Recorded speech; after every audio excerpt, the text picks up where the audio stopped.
6 October 2000 साली आपल्याला माननीय उच्च न्यायालयाने आदेशित करूनसुद्धा गेल्या 24 वर्षामध्ये बाजारपेठ रस्ता रुंदीकरणातल्या 154 लोकांना आणि संतोषी माता रस्त्यावरच्या रुंदीकरणामध्ये श्री दत्ता केंबुळकर आणि त्यांच्या मिसेस रेखा केंबुळकर यांना आदेशित करूनसुद्धा अद्यापपर्यंत पुनर्वसन दिलेलं नाही आहे।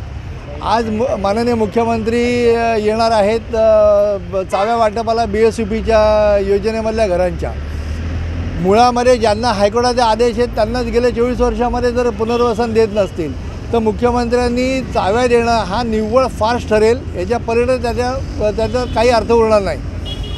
जर कधी आम्हाला चाव्या मिळाल्या नाहीत आणि आमच्या हायकोर्टाच्या आदेशाप्रमाणे पुनर्वसन किंवा मोबदले मिळाले नाहीत तर यावेळेला आम्ही आंदोलन मागे घेणार नाही अशी आम्ही भूमिका घेऊन इथे आता बसलेलो आहोत। किती बाधित आहेत आणि न्यायालयाचे काय आदेश आहेत? 154 लोक बाधित आहेत। त्यापैकी रहिवासी बाधित जे होते, पूर्ण बाधित जे होते त्या लोकांना होली क्रॉसच्या समोरचा 165 नंबरचा रिझर्वेशन आहे, त्याच्यावरती घरं देण्याचं हायकोर्टाने स्पेसिफिकली मेन्शन केलेलं आहे।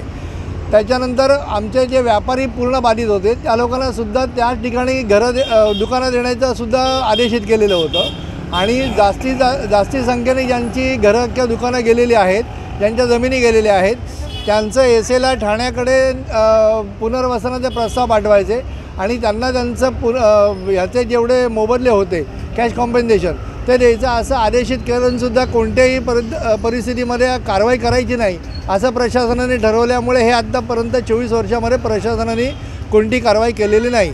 त्यामुळे यावेळेला अशी भूमिका आम्ही घेतलेली आहे की जोपर्यंत आमचा बाधितांचा प्रश्न निकालात निघत नाही मग किती दिवस जाऊन देत, यावेळेला माघार नाही।